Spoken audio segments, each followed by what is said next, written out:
presidente Milei. Bueno, muchísimas gracias. ¿Qué tal, Antonio? Un gusto enorme estar aquí. Gracias por la deferencia de venir. Extrañaba estos lugares. Tengo muchos temas para hablar. Bueno, el primero de ellos, seguridad. Sé que está viajando ahora la ministra Bullrich y el ministro Petri a Rosario. A ver, varias cuestiones. Nosotros, desde el inicio de nuestra gestión, iniciamos el operativo Bandera. De hecho, en lo que tiene que ver en la provincia de Santa Fe, es el tercer lugar de la Argentina con mayor cantidad de fuerzas federales en la zona. Ha habido logros muy importantes porque se ha bajado la tasa de homicidios en cerca de un 58%. ¿Sí? De hecho, hubo 57 operativos exitosos contra la droga.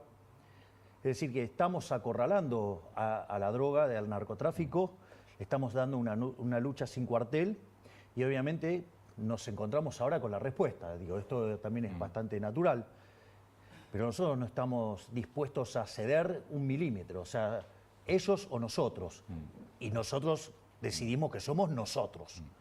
Al mismo tiempo, estamos enviando además 450 efectivos adicionales, digamos, porque están actuando todas las fuerzas, no digamos federales. Está actuando Gendarmería, está actuando la Prefectura Naval Argentina, la Policía de Seguridad Aeroportuaria, está actuando el sistema penitenciario, digamos, está actuando también la Policía Federal. Es decir, están todas las fuerzas y además se le está dando asistencia logística con el Ejército. Y además se ha extendido a 8 zonas el área de actividad y de saturación. Así es que nosotros los estamos acorralando, no les vamos a dar tregua y vamos a terminar con este cáncer que es el narcotráfico y este tipo de violencia. Es decir, esto no se puede negociar. Lo que pasa es que hay que entender que, lamentablemente, van a tener que entender digamos, los santafesinos y muy en especial los rosarinos que haberle dado tanto crédito a los socialistas no es gratis. Es decir, todo lo que tocan los destruyen. Es decir, si le das para cosas de la economía te van a llevar a la quiebra, digamos, si le das cosas de inseguridad vas a tener este tipo de problemas. Igual tenés un tema con la justicia enorme acá. No, pero no es solamente la justicia, digamos, porque también, digamos, en el Congreso, en la parte que tenía que ver con la ley base, votaron en contra. Es decir, entonces los socialistas, digamos, o sea, que están a favor de los delincuentes, a favor de los narcotraficantes, porque cuando llega el momento de la verdad, el momento de votar, siempre se ponen del lado de los delincuentes. Entonces, nosotros dijimos, acá cambia la doctrina de seguridad, acá el que las hace las paga. Digo, acá se terminó con el zafaronismo, donde se victimiza al victimario y a la víctima se la deja a la buena de Dios. No, acá, digamos, se protege a la víctima y se va contra el victimario. Es decir, se acabó el zafaronismo. Que además en Rosario ya no se puede vivir, Lo que vimos esta semana fue una cosa inédita. Bueno, digamos, nada que sorprenda. Este chiquito de 24 años. Bueno, pero nada que sorprenda en donde vos hayas tenido mucho socialismo. Esa es la realidad. Entonces, digo, porque toda esa visión que tienen acerca de la justicia, de la estigmatización, o sea, son todos mecanismos por los cuales terminan justificando y avalando a los delincuentes. No va más eso acá. ¿Hay alguna intención de cambiar, por ejemplo, la ley de seguridad interior, más allá de que hoy las Fuerzas Armadas están capacitadas para logística de acuerdo a lo que marca la ley? Bueno, digo, si es necesario, nosotros estamos dispuestos a hacer cambios para que, pero eso requiere ciertas cuestiones. Hay que tener en cuenta las restricciones que impone la Convención de Ginebra. Eso es un tema bastante delicado, es muy en el borde, porque no podés hacerlo si adherís a la Convención de Ginebra. Entonces, porque después te aparece un progre en el poder y termina persiguiendo a aquellos que te sacaron del problema. Entonces hay que tener mucho cuidado con eso. Presidente, estábamos hablando, bueno, el fin de semana fue un fin de semana activo en cuanto a intercambio de posteos en X o en Twitter con la expresidente Cristina Fernández por el tema, primero, del decreto donde se aumentó el 48%, ¿no? Si no me 48%. Equivoco, a los cargos altos de la administración pública, eso quedó derogado. Y después se tocó el tema jubilación. A ver, Sí, si me permitís, por favor. Antonio, voy a narrar toda la historia. Nosotros en el mes de enero, nosotros dimos la orden de que no se iban a aumentar los sueldos de lo que vendría a ser el personal jerárquico, ¿sí? Los cargos políticos. Es decir, eso fue una orden que se dio en enero. De hecho, cuando se dio el primer aumento, el del 16%, a los cargos políticos no se le dio ese aumento. Ese es el primer dato. Lo que sucede después es que se llega a un acuerdo de paritarias, hay una nueva suba de salarios, ¿y qué es lo que pasa? Ahí se dispara un decreto que había enviado Cristina, que señalaba que estos puestos jerárquicos no pueden ganar menos que, digamos, las personas que están debajo de ellos en la estructura. Y eso disparó el aumento. O sea, con el segundo aumento quedaban por debajo y ahí dispara el aumento de la administración. Exactamente, y ahí es donde se disparan los aumentos. Frente a esa situación, nosotros tomamos dos medidas. El propio día sábado, yo mandé un decreto donde se retrotrae ese aumento. Sí. Es decir, ahora, digamos, como eso se ha depositado, lo que se hace es en el mes que viene, se lo descuenta cuando se hace el pago, con lo cual seguimos con esta tesitura de que acá el ajuste lo pagan todos, en especial la política, pero no solo eso, además al secretario de Trabajo, digamos, lo he despedido. ¿Cuándo lo despidió? En este momento lo están notificando. ¿A Yacine? Al secretario de Trabajo. Digamos, por este error. Este es un error que no debería haber cometido. Porque además, esto fue aclarado en el mes de enero, donde el consenso de todos los ministros era que nosotros tenemos que quedar con los sueldos congelados. Y en cuanto al intercambio, digamos, con la señora Cristina Fernández de Kirchner, es muy interesante porque como cuando la discusión avanza, es interesante porque ella no se hace cargo de su decreto, como no se hace cargo de un montón de cosas. Pero sí, dijo, en realidad reconoce que lo firmó, ¿eh? Pero a lo que voy es, ¿en qué derivó la discusión? Ella está muy preocupada por los jubilados. Sí. Bueno, entonces yo le dije que ella resigne su jubilación de privilegio de más de 14 millones de pesos y que, ya que está tan comprometida con los jubilados, ¿no? Vaya por la mínima. Y la realidad es que lo que ella me contestó, lejos de darme una respuesta contundente al respecto, hizo psicología barata. Técnicamente se llama falacia a la pista falsa. Digamos, yo le planteé un tema y ella contestó cualquier cosa haciendo psicología berreta, o sea, más que nada proyectando, ¿no? Digamos, pidiendo que esté tranquilo. Yo estoy tranquilo. La que tiene que estar nerviosa es ella, que tiene una jubilación de privilegio de 14 millones de pesos, donde el planteo fue claro. Señora, ¿por qué no renuncia a su jubilación de privilegio? Si ustedes revisan mi discurso del 1 de marzo en la asamblea, ¿sí? ¿Qué es lo que dije? Vamos a eliminar la jubilación de privilegio para el presidente y para el vice. Bueno, digamos, ¿y ella qué hace con eso? O sea, ella no, la de ella no se toca.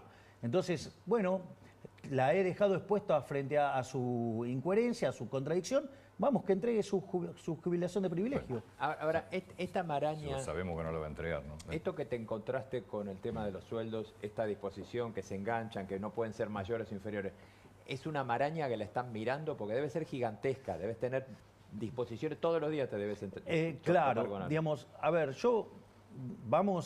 a ver, la casta política, vos, Rubén, lo sabés, o sea, antes cuando se subían las dietas quedaban expuestos.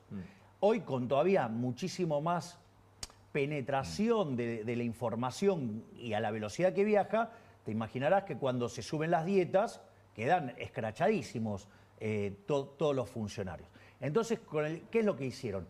Crearon mecanismos para que se disparen automáticamente sin tener que levantar la manito, por decirlo de alguna manera. Igual es, digamos, vía voto, ¿no? Pero entonces, en ese contexto, todas estas cosas están escondidas.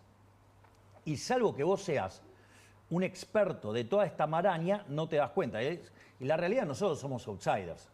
O sea, somos... No, pero además el presupuesto está armado y complicado justamente para... Exactamente. Claro, Entonces, ¿qué es lo que pasa? El presupuesto te das cuenta cómo está armado. Una de las cosas que pasa es que vos, por ejemplo, ¿no? en las cámaras, tanto Martín como Victoria dijeron, bueno, es aumento para la gente de la planta. Le dieron el aumento. Después se encuentran que eso también implicaba, entonces hubo que retrotraer eso.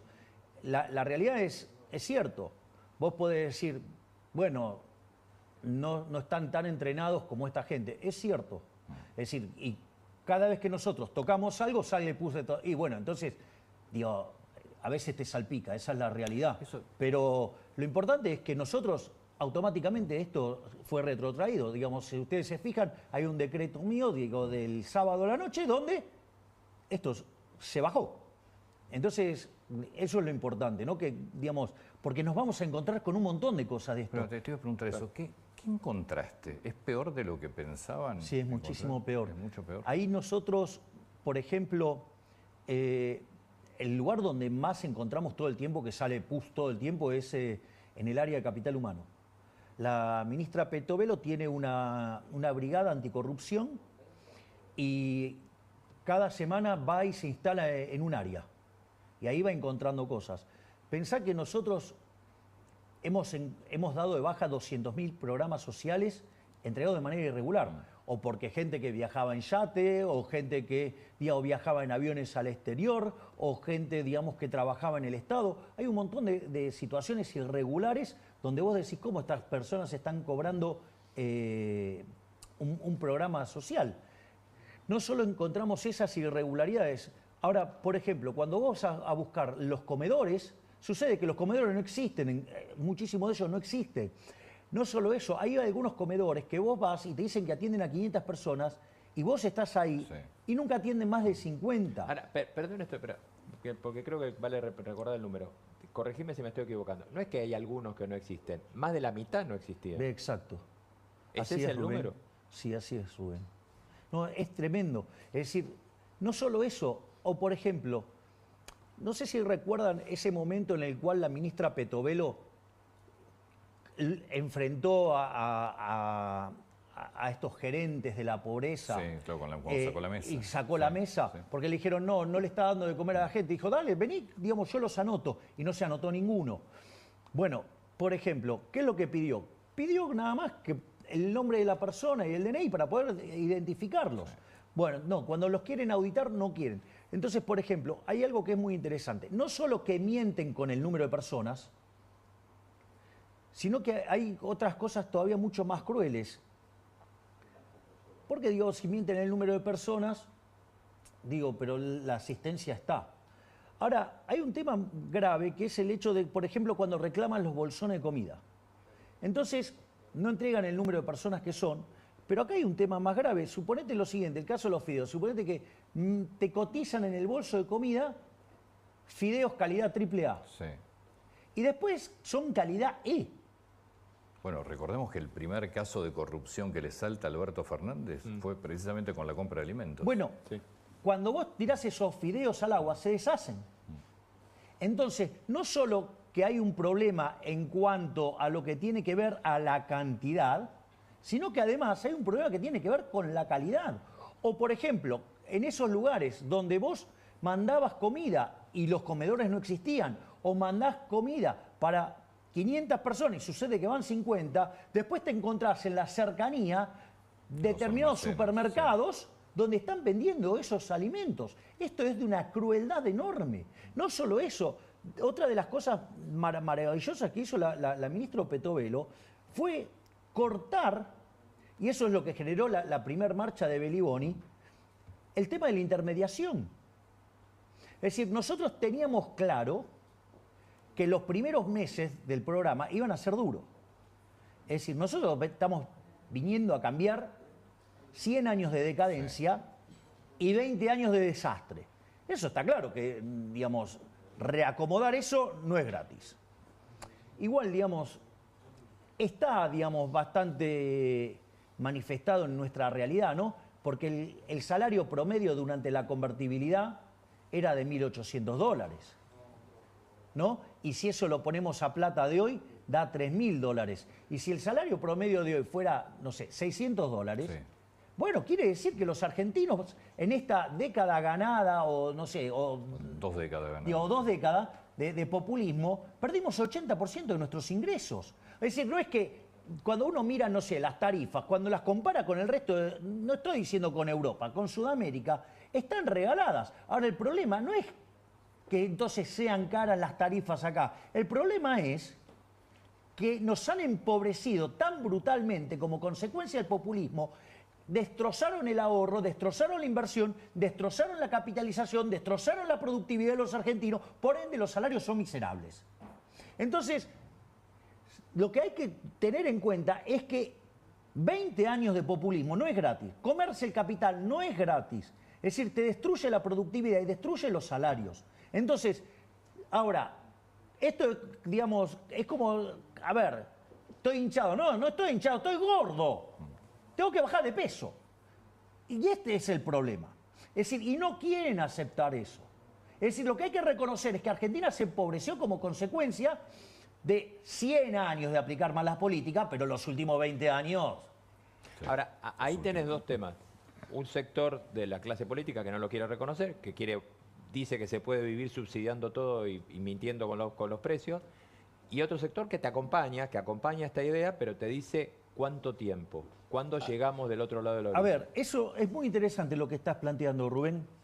Ahí hay dos dimensiones del problema. Porque decir que esto no ha pasado y que se puede subsidiar, ¿no? Lo voy a plantear en el extremo. Yo puedo hacer las tarifas cero. ¿Sí? Sí. Yo hago cero las tarifas. Ahora, no hay tal cosa como un almuerzo gratis. Es decir, eso alguien lo tiene que pagar, ¿no? O sea, está claro que eso alguien lo tiene que pagar. Entonces, ¿cómo lo pagamos? Con pobreza. Eso es posterior. Me expoliaste el final. Primero con inflación. Bueno, Bien, ahí claro, está. con inflación. ¿Qué es lo que haces? Emitís dinero, generás inflación. Con lo cual no es que es gratis. Lo que no estás pagando de modo directo en la tarifa, lo estás pagando de manera indirecta con el impuesto inflacionario. Pero eso tiene además varios problemas. Primero porque estás falseando la señal de precios en un sector, con lo cual lo que estás haciendo es destruir la inversión en ese sector. Además estás sobredimensionando la demanda, con lo cual estás generando un problema en el resto de la economía también. Y además, como vos estás usando la inflación para eso, además estás distorsionando no solo ese precio relativo, sino todos los precios relativos de la economía. Entonces, ¿qué es lo que pasa? Eso genera además, no solo del daño que causa vía la inflación y que en el fondo vos estás diciendo que lo estás haciendo por lo más pobre y estás reventando a lo más pobre porque son los que más sufren con el impuesto inflacionario, sino que además al pobre le estás pegando dos veces. Porque como vos estás mal asignando recursos, entonces, ¿cuál es el problema? El problema radica en que tu productividad baja y por ende los salarios bajan. Porque el dueño del capital, ¿sabes qué hace ante esto? Se va. Se va, claro. El único perdón el término, que se jode en esto es el trabajador. Es decir, que se perjudica porque el capital no está presente. Pero ¿cómo le explicas vos a la gente que lo que te dicen es sí, pero antes yo tenía inflación, pero me dan aumento todos los meses, entonces vivía? Pero Porque como no llegó, te dan aumento todos los meses, pero digamos, todo. perdiste el 80% de tus ingresos. Es decir, qué fabuloso cómo funciona. Porque, a ver, en toda esta lógica, con esta mala asignación de recursos y pérdida de la inversión, además tu PBI per cápita es más chico, con lo cual sos más pobre. En el neto sos más pobre. Es decir, porque la distorsión que vos generás no es gratis. Entonces, eso es lo que hay que entender, que falsear los precios no es gratis. O sea, y vaya que nos está costando. Tenemos casi más del 50% de pobres, Antonio. Tenemos 10% de indigentes. ¿Qué parte no nos damos cuenta que este modelo así no va para ningún lado? Y que si seguimos repitiendo esta barbaridad, terminamos siendo la villa miseria más grande del mundo. Entonces, esa dinámica yo no la quiero. Yo esa dinámica no la quiero. Yo vuelvo a lo de Rubén. Hay mucha gente que coincide, pero te pregunta, bueno, ¿pero y cuándo empezamos? Bueno, esto es interesante, es muy importante. Esa es la pregunta 2 que hizo Rubén, que estaba por contestar. Muy bien. Si vos mirás lo que hoy está en una encuesta que hizo Federico Aurelio, esto es importante, porque si vos mirás, 7 de 10 argentinos entienden que estamos peor. Sí. 7 de 10 argentinos entienden que estamos peor. O sea, con lo cual está claro, hay una conciencia clara de que estamos peor. O sea, y yo jamás lo negué. Yo dije que el inicio iba a ser durísimo. Y de ahí es que nosotros diseñamos toda esta política social de duplicar la asignación universal por hijo, de duplicar la tarjeta alimentar, de duplicar la asistencia para las mujeres embarazadas, de cuadruplicar el dinero para que los chicos puedan comenzar las clases, para que tengan los útiles, ¿sí? Y eso alcanzó a 7.300.000 chicos. Si nosotros quitamos a los intermediarios del medio, tema no trivial, entonces eso nosotros le estamos dando la contención social. Ahora, es interesante porque las expectativas de que esto mejorara a futuro, cuando nosotros asumimos, solamente el 20% de la población creía que íbamos a mejorar en 6 meses. En enero ese número saltó a 30. En febrero, con febrero cerrado, saltó a 40. Hay algo muy interesante, después del discurso, o sea, no estamos hablando de pasó un mes, estamos hablando días después, ¿no? Porque estaba cerrado fin de febrero, digo, el discurso entra el 1 de marzo, se tomaron 2 días para mirar números, ese número saltó 5 puntos.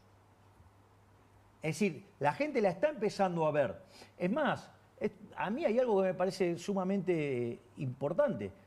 El 70% de los argentinos está convencido de que en nuestro gobierno vamos a derrotar la inflación. Hay de esos 70 puntos, 50 creen que lo vamos a hacer en un año, 20 que vamos a tardar más. Yo voy a hacer un punto adicional. Además, la inflación se está derrumbando. Yo les voy a pasar algunos datos. Diciembre cerró con 25%. Sí. La realidad es que cuando estábamos parados en la tercera semana estábamos en 30%. Por eso a mí en un momento me preguntaron si daba 30, dije, ¿dónde firmo? Porque significaba que la cuarta semana no subía y terminó siendo 25, hubo corrección de precio. Pero no solo eso, si miramos mayorista dio 54. 54 mensual anualizado es 17.000. Digo, para que tengamos claro de qué estamos hablando. Eso es hiper. Obvio. Tranquilo, hiper tranquilo. Bueno, hoy ¿sabés cómo se define en el mundo hiperinflación? 100% en 2 años. O sea, con lo cual, técnicamente, en los manuales de contabilidad internacional, Argentina está en hiperinflación. Pero no solo eso. Si ustedes se fijan, en el mes de enero tuvimos 20. Vamos con un febrero camino a 15. O sea que va, Sí. digo, la tendencia a la baja Sí. es clara. Primera semana de marzo los alimentos volvieron a subir. Sí, ahora sí, es cierto, pero cuando vos tomás la primera semana de marzo, está abajo de la primera semana de febrero y febrero abajo de la primera semana de enero. O sea, es un fenómeno que ocurre en la primera semana del mes. Esa es una de las cosas. Ahora, cuando uno toma el dato y lo limpia de arrastre estadístico, lo limpia de suba de tarifas, Sí. y lo limpia de lo que es prepaga. Digo, toda corrección de precios relativos que estaban atrasados y pisados por el gobierno anterior. El número cae en un dígito. Sí, que tenés 7 puntos más o menos de arrastre, ¿no? De un mes a otro. Y en algunos casos pueden llegar a 6, 7 puntos, sí. Entonces, ojo, porque es más, yo les voy a pasar un dato más. Una de las cosas que pasa cuando empieza a acelerarse la crisis, las empresas empezaron a apreciar con tasas de inflación mucho más altas y con una situación bastante más compleja. En ese contexto, ¿qué pasa? Se encuentran que no pueden vender. Y en lugar de bajar los precios, empiezan con lo que se llama técnicamente fijación no lineal de precios, que es 2x1, el 3x2, todo ese tipo de promociones, que en realidad implica que los precios están bajando, pero que no son manifestados en el índice. Si uno corrigiera por eso, ya estamos en un dígito. A pesar del arrastre estadístico, a pesar de la suba de tarifa, a pesar de la recomposición de las prepagas. No solo eso, sino que además, cuando uno toma el índice que sigue el hijo de Cavallo, ya está en un dígito. Y el índice de Cavallo no corrige por estos componentes de fijación no lineal de precios. Es decir, nosotros, digamos, estamos dando una fuerte batalla contra la inflación y tarde o temprano va a ocurrir. Desde que nosotros asumimos, la cantidad de dinero no varió, la base monetaria no varió. Y eso que tenemos factores de expansión, ¿no? Porque en el medio compramos 9.500 millones de dólares, hay que encontrar una racha de compra tan profunda. No solo eso, sino que cada día nosotros vamos abriendo más restricciones. Después tenemos factores de emisión endógeno, ¿no? Digamos, los puts que se ejecutan adentro del Banco Central, o lo que, digamos, dejado del gobierno anterior, o la remuneración de los pases. Todo eso hace que la cantidad de dinero suba. Pero contraemos tanto por el fisco y por el BOPREAL que la cantidad de dinero no se mueve. Nosotros tenemos la misma base monetaria de inicio, pero frente a ese pasivo que es la base monetaria, nosotros tenemos ahora 9.500 millones de dólares más de reservas. No es un tema menor. Bueno, parte de lo que vos estás explicando tiene que ver incluso con un efecto que es la licuación de todos los de salarios, fundamentalmente de jubilaciones. ¿Cuándo? Sí. Dale. A ver, primer punto, entonces, si hay algo que podemos ofrecerle a la gente de manera directa y que es nuestra responsabilidad, es dejar de estafarlos con el señoriaje. ¿Saben? Después me pasaron el número finito de lo que fue la emisión de dinero, ya sea directa para financiar el fisco, sí, o ya sea para pagar los intereses o las colocaciones de mercado. ¿Saben cuánto emitió el gobierno anterior en el último año? 13% del PBI. Es una barbaridad. Y hoy la base monetaria es 2,6% del PBI. ¿Está claro el desastre inflacionario que nos dejaron plantados? Eso en un año. En un año. En los años anteriores, en los 3 años, habían emitido 15. Es decir, metieron casi 30 puntos de emisión en términos de PBI. Digamos, el gobierno anterior, digamos, o sea, era obvio que esto iba a explotar. Entonces, nosotros estamos haciendo todo para evitar la hiper. Si nosotros nos vamos a una hiper, la pobreza no es 50, 60, es 95. ¿Sí? Y la caída de la actividad es 20. Para que la gente lo entienda, ¿sí? Ese veneno en la sangre, que es toda esa cantidad de exceso que hay de pesos, ¿durante cuánto tiempo te va a seguir impactando en pesos? Y nosotros... Precios, perdón. Vos fíjate, una de las cosas, yo esto lo estaba... porque en una de las charlas que yo tengo con el profesor de Pablo, De Pablo analizó toda la política económica argentina desde mediados del siglo XX para acá, toda. Y además tuvo interacción con todos los ministros de Economía y con todos los presidentes del Banco Central. Con lo cual es una fuente de conocimiento importante. Entonces, una de las cosas que es muy notable, que él me señala, es la velocidad a la que está ocurriendo todo. Esto es un tema no menor. Pero no solo eso, entonces, ¿qué hice? Fui a chequear los números de la convertibilidad. El ritmo al que está desacelerándose la inflación hoy... Al doble debe ser. Es mucho más rápido que lo que ocurrió con la convertibilidad. Sí. Y ahí yo logré hacer una explicación técnica. Perdón que no es el lugar, pero digo, lo hago y el que la entiende. Pero el que entiende sabe lo que estoy diciendo. Cuando uno fija el tipo de cambio, el dinero queda determinado de manera endógena. Entonces, si ustedes se fijan, por ejemplo, nosotros estamos comprando dólares. Nosotros podríamos estar expandiendo la cantidad de dinero. No tendría por qué estar esterilizando... No, podría estar emitiendo para comprarlos. Para comprar dólares, porque esa está respaldado por la demanda de dinero. Claro. Nosotros igual estamos sacando pesos a lo loco, pero después yo puedo explicar eso, por qué decidí hacer eso. Pero al margen de eso, nosotros la cantidad de dinero está clavada. Por lo tanto, el proceso de desinflación es mucho más fuerte.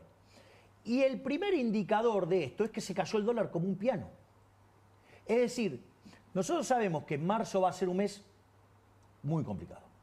porque marzo tiene un problema de estacionalidad estacionalmente muy es alto, denso. sí. Pero yo no descarto que abril pueda haber un derrumbe de la inflación como el derrumbe que vimos en febrero del dólar.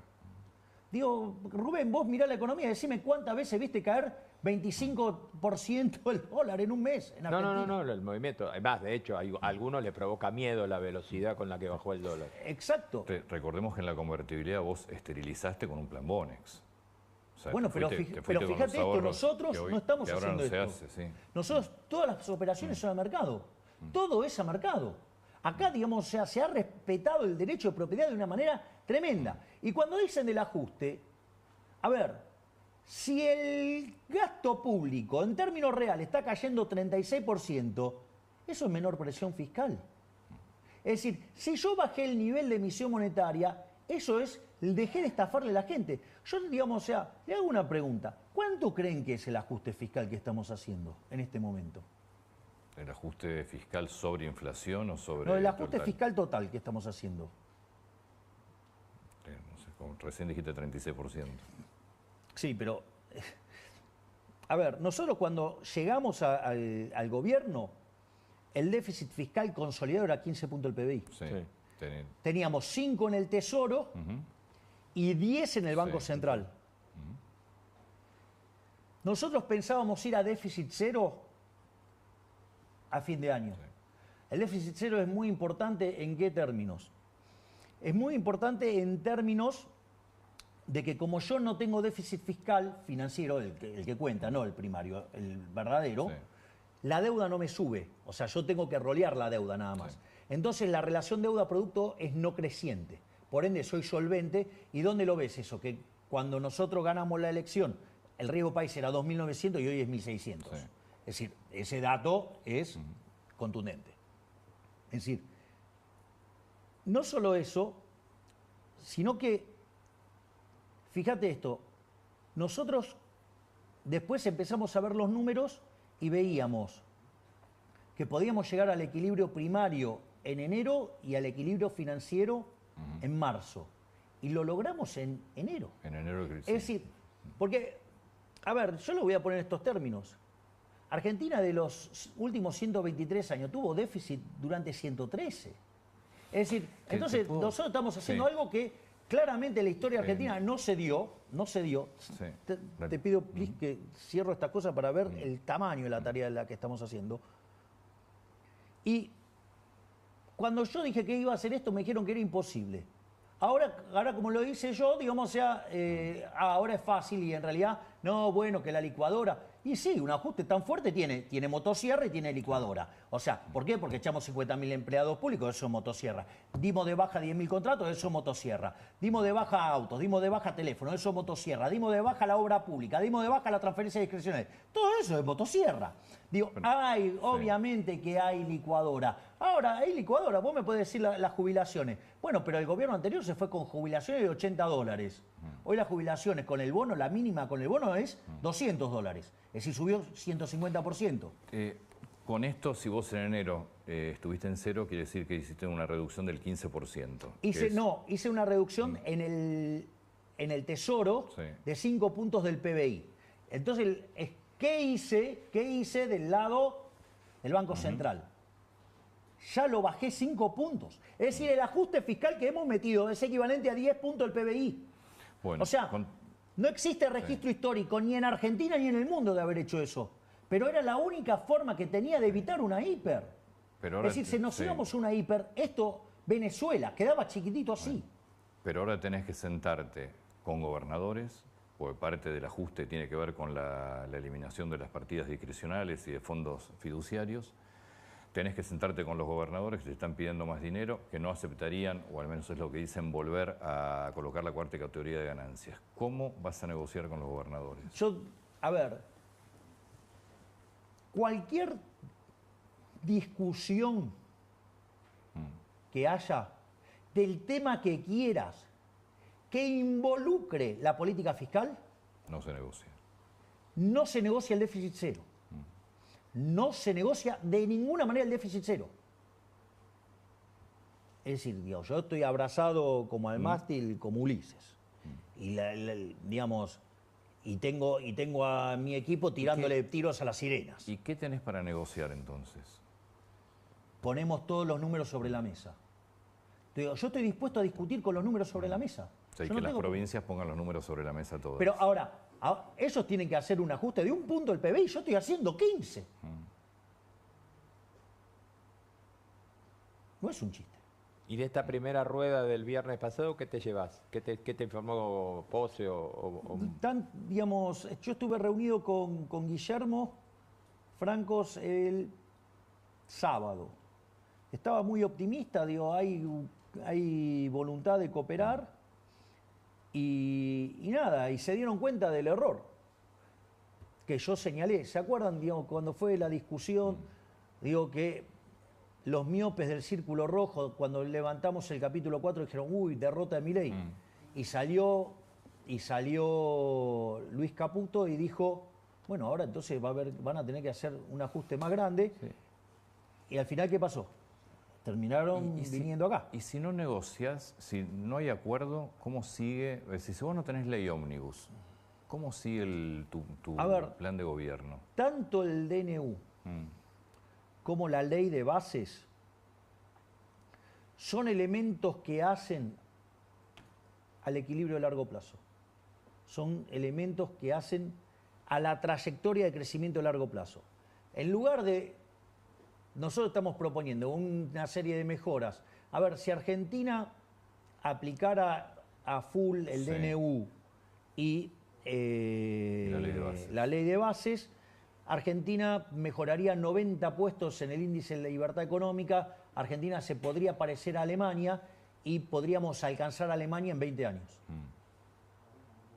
Eso tiene consecuencias enormes en términos de bienestar, en Seguro términos de que sí. caída de pobreza, indigencia. Bueno, la política no quiere resignar sus privilegios y está dispuesto a hundir en la miseria a los argentinos con tal de no tocar los privilegios de Bien. casta. Entonces, pero eso hace al sendero a largo plazo.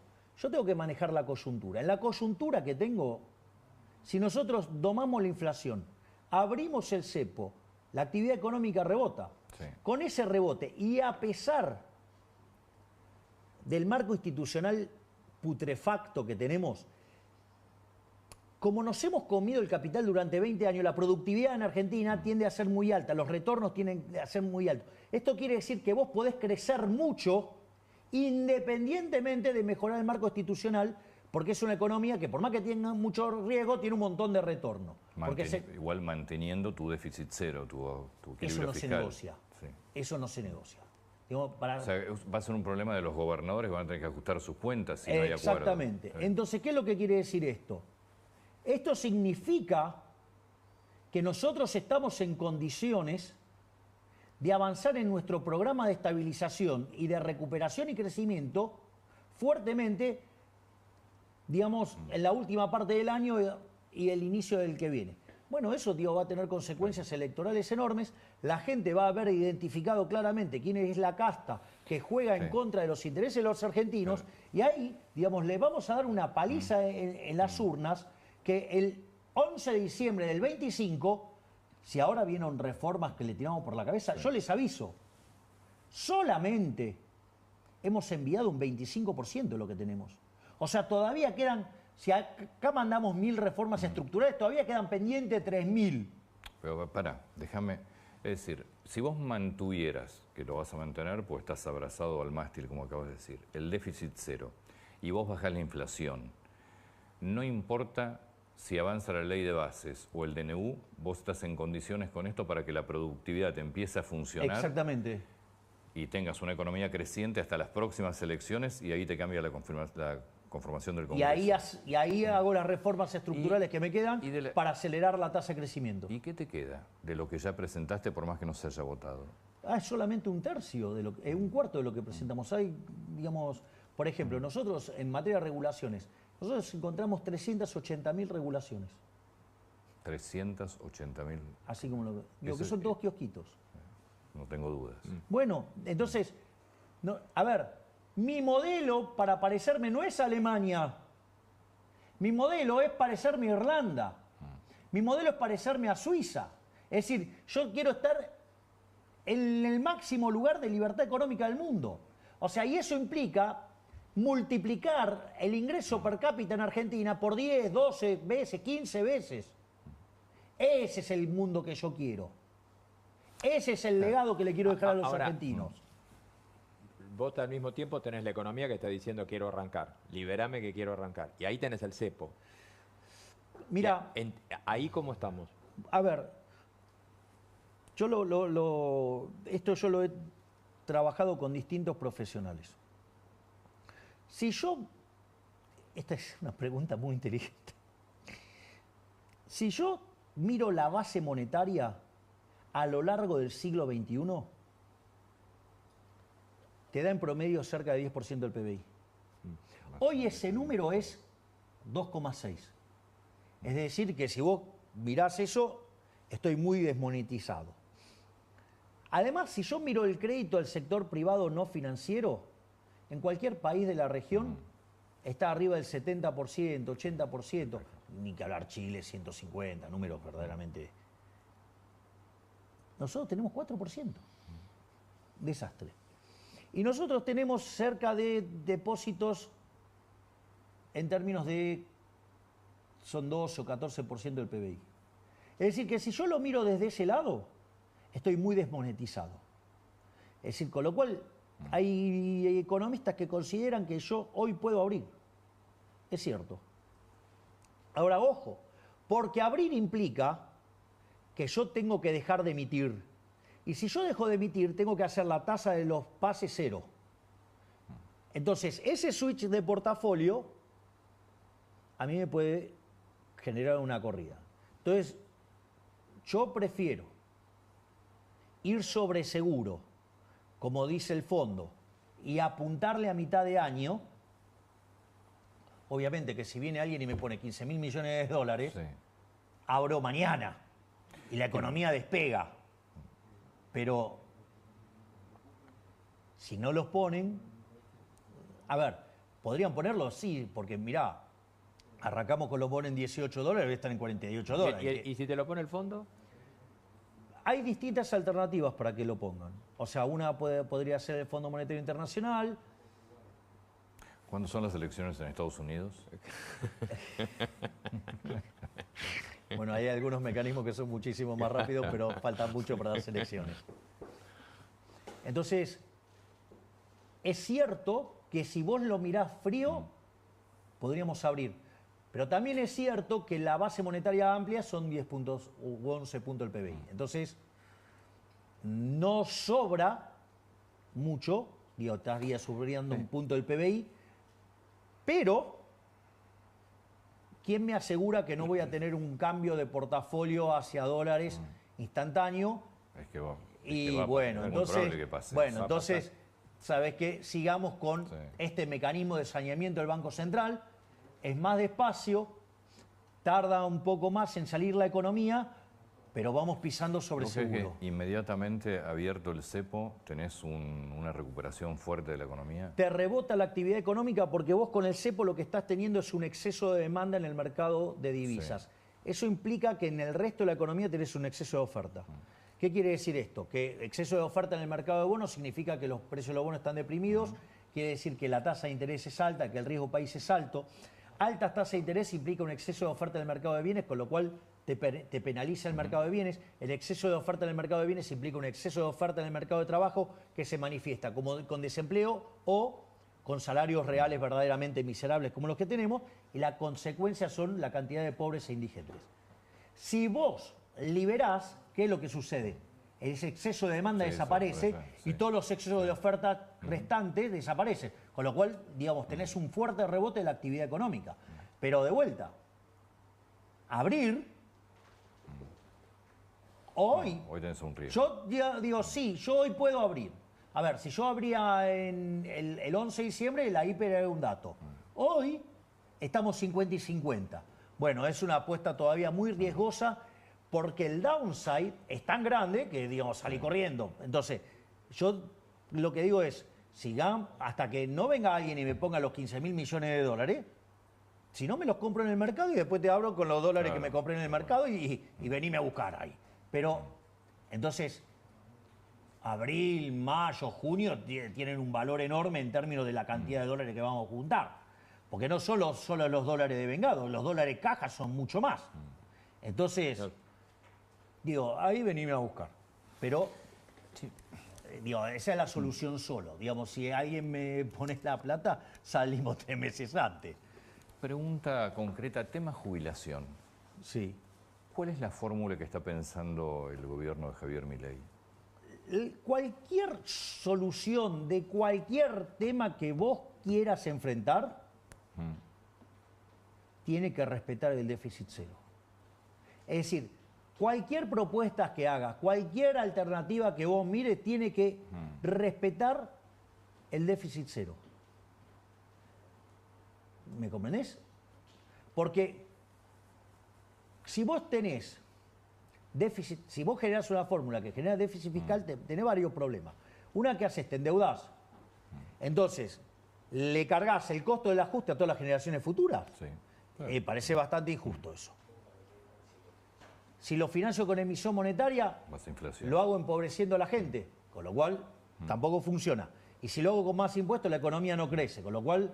Con lo cual vos deberías además atar la nueva jubilación a una reforma laboral que te permita generar más ingresos al Es que sistema. absolutamente. La reforma previsional no puede Si no estar hay reforma escindida de la laboral. reforma laboral. ¿Por qué? Porque vos hoy tenés 6 millones de personas en el mercado formal, ¿sí? Privado, y tenés 8 millones afuera. Si algo no funciona. Digo, después están los empleados públicos, después está, digamos, lo que monotributista, todas esas otras categorías. Pero yo miro el empleo formal del sector privado, está desde el 2011 clavado en 6 millones de personas, 6 millones de puestos de trabajo. Y hay 8 millones afuera. Acá hay algo que está mal. Entonces, si a los delirios populistas, digamos, de la reina polenta, ¿sí? De duplicar los jubilados Sí, metiendo gente sin aporte, sí. le ponemos las regulaciones laborales y entonces, digamos, tenemos una relación que directamente la relación beneficiario-aportante, digo, es un número, o si vos querés, Por eso, aportante pero entonces, beneficiario, todo es lo un que se delirio. está hablando de nueva fórmula jubilatoria, ese ajuste por inflación, digo, si no va atada a una reforma laboral, no hay reforma jubilatoria. Exactamente. Lo que vos podés hacer, en el fondo, en la transición, es hacer un parche para que ya está con los bonos de parche. Por eso. Pero bueno, digamos, o sea, los bonos lo que te está diciendo que es que la fórmula es tan mala que tenés que generar bonos para compensar. Entonces, vos necesitas una fórmula, si vos querés pensarlo en etapa, digo, primero tendrías que asegurarte que la fórmula no violente el déficit cero. Una vez que, de modo tal que cuando vos le das un recurso, el recurso es genuino. Sí. Entonces, ahí lo que podemos hacer es, bueno, acá hay el déficit cero. Una vez que tenemos déficit cero, si se generan recursos, bueno, ¿a quién van los recursos? ¿A las provincias, a los jubilados, a los niños? ¿A dónde vas? Digo, porque ahí es la otra discusión. Y cuando hay crecimiento, baja de impuestos. Entonces, en ese contexto, vos tenés que respetar eso. Y después avanzar en una reforma integral que incluya el mercado laboral. Pero está claro que la reforma del sistema previsional no es independiente de la del mercado laboral. No, porque vos necesitas ingresos genuinos al sistema jubilatorio. Exactamente. Pero fíjate que vos más que duplicarías la cantidad de aportantes al sistema si vos lográs pasar a blanco. Bueno, de hecho subirían 133%, ¿no? Digo, si nos vamos de 6 a 14 millones de empleados formales en el sector privado. Bueno, entonces, acá, digamos, hay muchos jugadores que tienen que entender que esto no funciona y que hay mecanismos mucho más inteligentes para resolver este problema, yendo a un sistema de seguro de desempleo y, digamos, y tendrían que buscar la forma de que las empresas de seguros se instalen a hacer esto. Que podrían ser de los mismos sindicatos, pero evidentemente Pero no la terminan obviamente, de entender. o digamos, los sindicatos, si lo vieran con facilidad y rapidez, si yo fuera el líder de un sindicato, ya yo te estaría armaste buscando una una empresa empresa de Perdón, seguros gigante para Pero, empezar. Perdón, y esto no es un chiste. Entonces también necesitas votar una ley de asociaciones profesionales nueva, porque tenés que democratizar los sindicatos. Bueno, pero eso era parte del... Pero es parte del mismo de la Es el reforma decálogo del del mercado acuerdo del laboral. 25 de mayo también. Claro. Entonces, ahí, pero yo de vuelta, si yo estuviera en esa silla, yo estaría yendo por el mundo a buscar una empresa de seguro gigante. Sí. Porque, a ver, tenés un mercado de 6, lo vas a llevar a 14. Que no sea Nación Segura. Que no, yo te iba a decir que no sea Nación Segura. No. ¿Cómo está el tema de privatizaciones de empresas públicas? Si vos me preguntás a mí, digamos, todo lo que pueda transferir al sector privado lo voy a transferir todo. Para mí, empresa pública es un oxímoron. Porque empresa tiene que ver con emprender. Y el sector público no emprende nada. De hecho, todo lo que toca lo destruye. Es decir, no existe la empresa eficiente, no existe nada. Esas cosas son todas... Cuando te hablan los políticos de una empresa eficiente, son los más chorros de todos. Te dicen de hacer eficiente el Estado, lo único que están pensando es utilizar esas empresas como caja. Es más, yo te lo voy a poner en más extremo. Si supongamos que por alguna cuestión, no sé, eso funcionara, digo, al menos en el caso argentino no funcionó. Y la evidencia muestra que no. Por lo tanto, o sea, a la luz de Argentina, digo, ninguna empresa tendría que quedar en manos del sector privado. Público, quiero decir. Esa es mi posición. Yo soy partidario de privatizar todo. El Estado, digamos, lo que debe de dedicarse es a la seguridad, que de hecho la gente acompaña fuertemente las políticas que está impulsando la doctora Bullrich. Bueno, no se puede estar en la calle, digo, a nivel nacional no se puede estar más válido. Bueno, lo que estamos viendo en Rosario. Bueno, pero justamente nosotros hemos avanzado con muchas cosas que se nos criticó fuertemente y sin embargo funcionan. Ahora digo, después se ven los hechos y funcionan. Digamos, cuando mandamos en la ley base estas cosas las rechazaron. Digamos, ahí todos los socialistas, ellos lo Sí, rechazaron yo igual todo. creo que los gobernadores, lo hablamos con Rubén acá, el día que votaron, al día siguiente ya se empezaron a preguntar qué votaron. Porque yo creo que no se dieron cuenta, porque de hecho había mucho articulado dentro de la ley que favorecía la productividad de las empresas. Estaban muy preocupaditos por los fondos fiduciarios y todos los curringos de ellos. Algo que me quedó cuando hablamos del tema de Rosario. ¿Podrías pensar en declarar el estado de sitio en Rosario? Eso hay que... Vos fijate que las medidas que están tomadas están consensuadas con el gobernador. Es decir, paso a paso.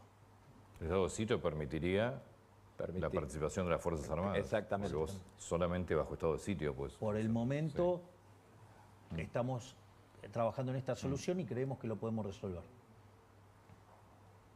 De vuelta. Y eso, de hecho, fíjese que nosotros estamos trabajando de manera coordinada con el gobernador Puyaro. Es decir, él pidió la asistencia, nosotros estamos redoblando.